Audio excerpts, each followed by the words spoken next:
For a database, when gathering data user requirements, remember, most end users will only ever want to create a record, read what's been input previously, update a record, or delete it.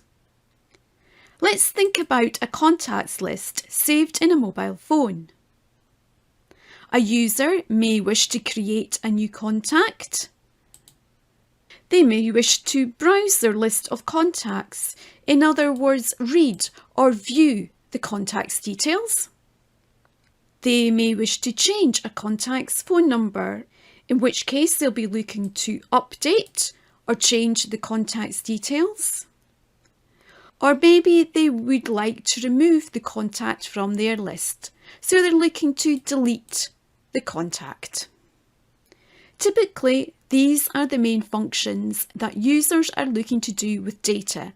And remember, sometimes not all 4 of these functions are even required. So when gathering user requirements, start by keeping it simple and think about whether the users are looking to create, read, update or delete a record.